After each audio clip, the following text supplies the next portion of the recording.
नमस्कार, स्वागत है आप सभी विद्यार्थियों का आपके अपने यूट्यूब प्लेटफॉर्म उदय एजुकेशन और उदय स्टडी क्लासेज में। विद्यार्थी इस वीडियो में बात करेंगे हाफ ईयरली एग्जाम 2022 की दृष्टि से इम्पोर्टेंट क्लास 8 के आपके इंग्लिश के पेपर के बारे में। लगातार आप सभी विद्यार्थियों के कमेंट भी आ रहे थे और ये पेपर आपके लिए वरदान साबित होने वाला है, क्योंकि इनमें से ज़्यादातर प्रश्न आपके एग्जाम में सीधे ही पूछे जाएंगे और हमारे जो इंग्लिश के सर हैं उन्होंने स्पेशल इस पेपर को तैयार किया है।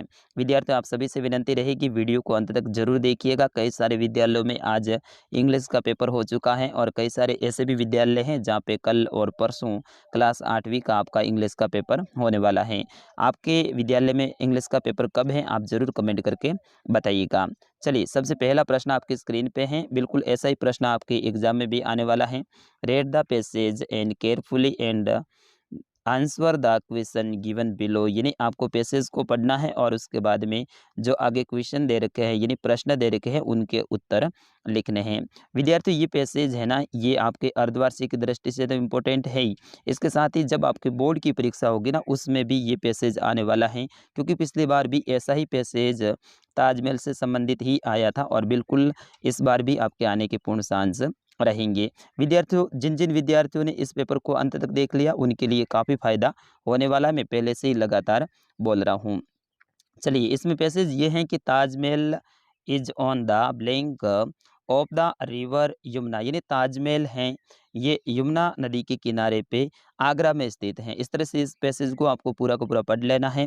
सबसे पहले आप क्या करेंगे, पैसेज को 2 बार पढ़ेंगे, फिर उसके बाद में है ना जो आगे प्रश्न दे रखे हैं उनके उत्तर बताने हैं। तो मैं डायरेक्ट प्रश्नों के उत्तर ही आपको बताऊंगा।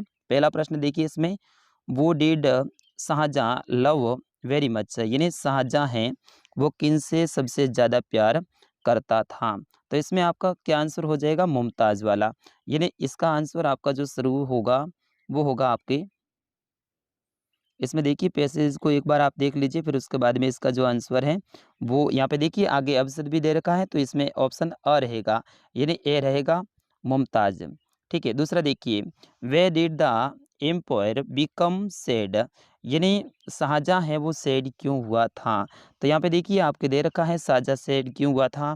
Eight the gate of 35 the queen dead. यानी उनकी जो रानी है मुमताज़, उनकी 35 साल की उम्र में ही डेड यानी मृत्यु हो गई थी, तो इस कारण से वो सैड था। तो आपका आंसर यहाँ से होगा।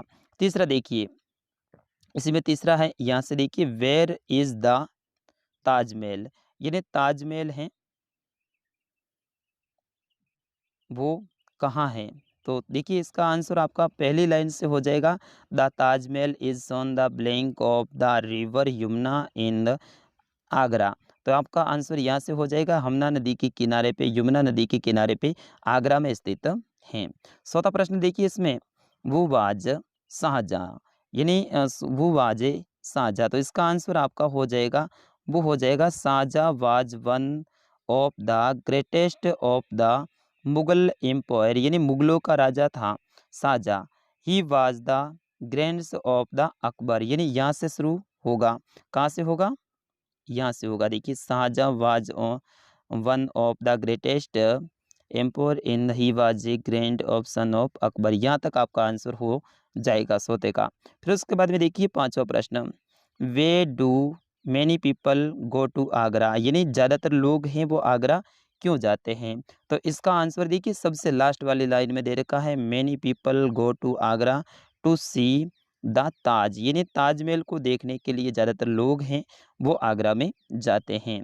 देखिए प्रश्न संख्या 2 यानी क्वेश्चन संख्या 2, right A short paragraph on my village और माई बेस्ट फ्रेंड। यानी इनमें से किसी एक के ऊपर शॉर्ट पैराग्राफ आपको लिखना है। किसके ऊपर, माई विलेज यानी मेरे गांव के ऊपर। अगर इसके ऊपर नहीं आता है तो आपको माई बेस्ट फ्रेंड के ऊपर लिखना है। विद्यार्थी मैं बार बार बोल रहा हूँ, ये दोनों ही जो पैराग्राफ हैं आपके एग्जाम की दृष्टि से काफ़ी इंपॉर्टेंट रहने वाला है और बिल्कुल इनमें से एक पैराग्राफ तो आपके एग्जाम में सीधा ही देखने को मिलने वाला है। प्रश्न संख्या 3, right A short story if anyone. यानी इनमें से किसी एक के ऊपर आपको स्टोरी यानी कहानी लिखनी है।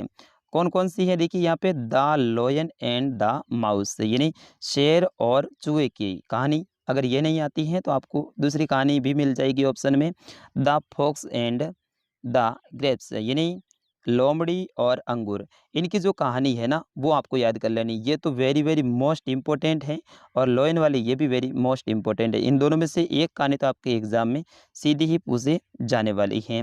प्रश्न संख्या 4, यू आर ए राजेश, यानी आप राजेश हैं, लिविंग इन द अजमेर, यानी आप अजमेर में रहते हैं। Write a letter to your friend Sohil inviting him to attend your brother's marriage, यानी आपको राजेश मानना है और आप अजमेर में रहते हैं।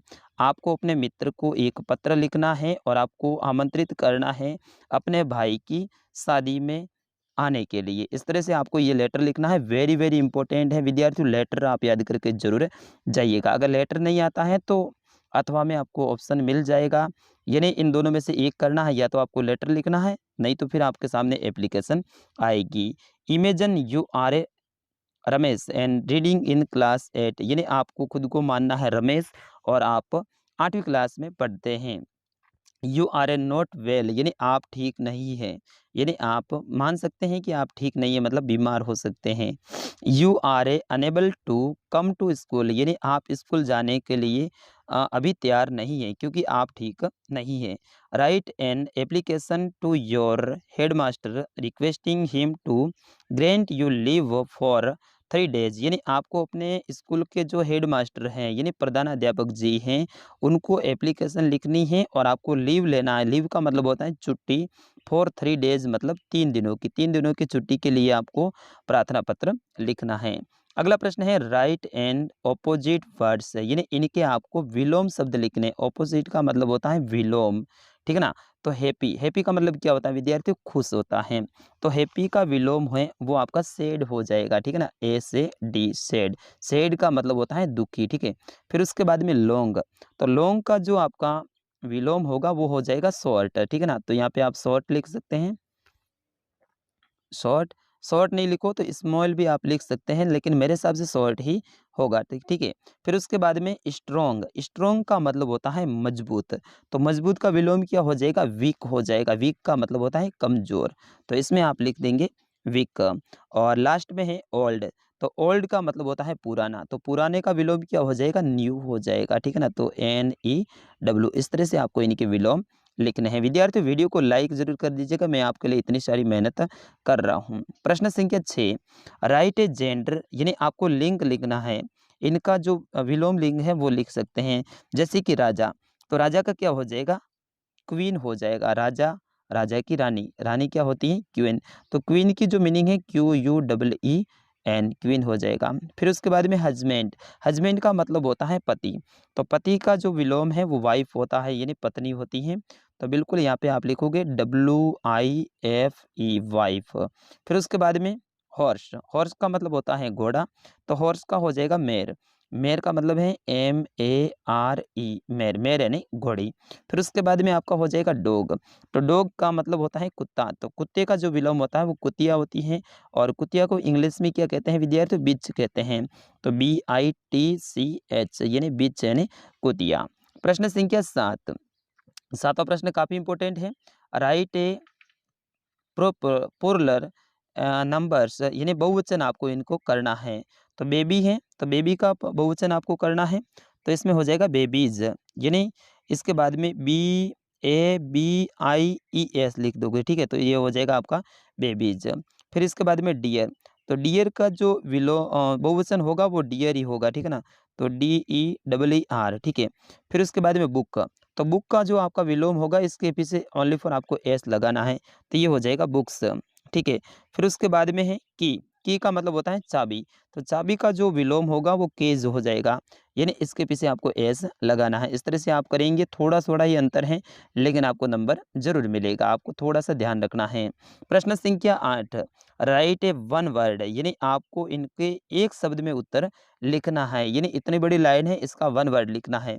क्या है, पहला देखिए, ए पर्सन वो टीच इन ए स्कूल, यानी वह व्यक्ति जो स्कूल में पढ़ाता है उन्हें एक वर्ड में अपन क्या कहेंगे, उनको कहेंगे हम टीचर। तो यहाँ पे हो जाएगा TEACHER, यानी टीचर। हम क्या है, टीचर हैं, तो बिल्कुल हमारे लिए ये बात सटीक बैठती है। दूसरा है ए पर्सन वो टीच पेरेंट्स, यानी जो रोगी होते हैं उनका जो ट्रीटमेंट करते हैं, यानी उनका जो इलाज करते हैं उसे अपनी क्या कहते हैं, डॉक्टर कहते हैं। तो इसमें हो जाएगा डी तो लिखा हुआ है, इसमें आगे आपको लिखना है OCTOR, OCTOR, डॉक्टर हो जाएगा, ठीक है ना। तो इस तरह से आपको इनके वन वर्ड लिखने हैं। प्रश्न संख्या 9, which of the underlines letter underlines letter has a different sound, यानी इनके आपको डिफरेंट साउंड है ना, उनको आपको चुनाव करना है और यहाँ पे लिखना है। यानी तीन तो एक जैसे साउंड होंगे, लेकिन इनमें से एक ऐसा होगा जो कि डिफरेंट यानी अलग साउंड निकलेगा, जैसे कि one, onion, old and ox. तो इनमें से डिफरेंट साउंड हैं वो देखिए, इसमें ओ से शुरू हो रहा है, इसमें भी ओ से हो रहा है और इसमें भी ओ से हो रहा है। लेकिन यहाँ पे जो देखिए नीचे दे रखा है ना, इसमें ओ की जगह अपन वो बोल रहे हैं, यानी वन बोल रहे हैं। तो इसका मतलब है कि अपना ऑप्शन ए रहेगा इसका सही आंसर, ठीक है। दूसरा देखिए, कट, बट, पुट और सुट। तो यहाँ पे देखिए कट यानी आ रहा है, इसमें देखिए बट, इसमें भी आ रहा है और इसमें सट, तो इसमें भी आ रहा है लेकिन इसमें ऊ आ रहा है, पुट। तो इसमें आपका सी हो जाएगा, ठीक है ना, पुट वाला आपका सही आंसर रहेगा। प्रश्न संख्या 10, वेरी वेरी इंपॉर्टेंट है ये भी। Sense the following sentence into passive voice, यानी इनमें जो सेंटेंस दे रखा है इसके पैसिव वॉइस है उसको आपको चेंज करना है। यहाँ पे देखिए I am reading a book, तो इसमें आपको क्या करना है, I am reading the book. तो इसमें आपका जो सेंटेंस है वो आपको चेंज करना है। कैसे करेंगे देखिए, इसमें हो जाएगा a book is being reading me, ठीक है ना।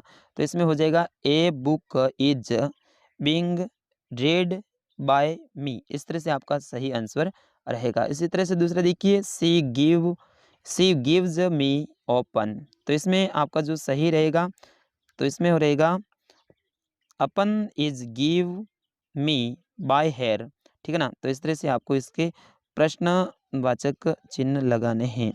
फिर अगला प्रश्न है आपका 11वां, क्वेश्चन फार्मिंग, यानी इसमें आपको है ना प्रश्नवाचक चिन्ह यानी प्रश्न बनाना है। उत्तर दे रखा है, उत्तर का क्या करना है, प्रश्न बनाना है। देखिए इसमें पहला देखिए, the side was carrying because he was very Hungary. तो इसमें आप प्रश्न कैसे बनाएंगे, जैसे कि वे तो दे रखा है, फिर उसके बाद में why did the side was carrying, ठीक है ना। तो साइड है वो क्या कर रहे थे, तो वो हंगरी थे, यानी कैसे थे, वो भूखे थे, ठीक है। उसी तरह से आपका दूसरा हो जाएगा, I am going to Jaipur, इसमें ये उत्तर है, I am going to Jaipur. तो इसमें आप प्रश्न कैसे बनाएंगे, वेयर आर यू गोइंग, यहाँ पे क्या करेंगे वेयर, फिर उसके बाद में यहाँ पे आप लिखोगे ARE, फिर उसके बाद में यू लिखोगे YOU, और फिर उसके बाद में गोइंग। तो आप कहाँ जा रहे हैं, तो वो बोल रहा है आई एम गोइंग टू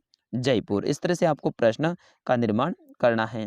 और 12वां प्रश्न है कि राइट ए फॉलोइंग सेंटेंस यूजिंग नदर, नॉर एंड फैतर और, यानी इन शब्दों का प्रयोग करते हुए आपको सेंटेंस को सही व्यवस्थित करना है। तो विद्यार्थियों ये प्रश्न है आपके कक्षा 8 के इंग्लिश के। मैं आशा करता हूँ आप सभी ने अंत तक देखा है और अच्छे से समझ लिया होगा। इसमें 2-3 बातें हैं वो आपको ध्यान रखनी है। पहली बात तो है कि जेंडर है, इनको आप याद कर लीजिएगा, ठीक है। फिर उसके बाद में आपके जो किंग वगैरह हैं ये सारे के सारे याद कर लीजिएगा। बहुवचन कैसे करते हैं ये याद कर लीजिएगा। फिर उसके बाद में ऑपोजिट वर्ड जैसे कि हैप्पी, लॉन्ग, स्ट्रॉन्ग, ओल्ड, इनको भी आप याद कर लीजिएगा। फिर उसके बाद में आपके जो मेन रहने वाले हैं एप्लीकेशन और लेटर, तो इन दोनों को ही आप याद कर लीजिएगा, काफ़ी इंपॉर्टेंट हैं। और सबसे बड़ी बात है कि आपके जो शॉर्ट पैराग्राफ है माय विलेज और माय बेस्ट फ्रेंड, इनको भी आप याद कर लीजिएगा। और पैसेज में आपको कौन से पढ़ने हैं, ताजमहल वाले जो भी पैसेज हैं उनको आपको पढ़ना है, क्योंकि उन्हीं में से ज़्यादातर आने के चांस रहेंगे। तो विद्यार्थियों ये था कक्षा 8 का इंग्लिश का पेपर। आपका कल कौन से विषय का पेपर है आप ज़रूर कमेंट में लिखिएगा। आज बैक टू बैक कई सारे विषय के पेपर आएंगे, तो उनको भी आप ज़रूर देखिएगा। विद्यार्थी मिलते हैं अगले वीडियो में, तब तक के लिए नमस्कार, जय हिंद।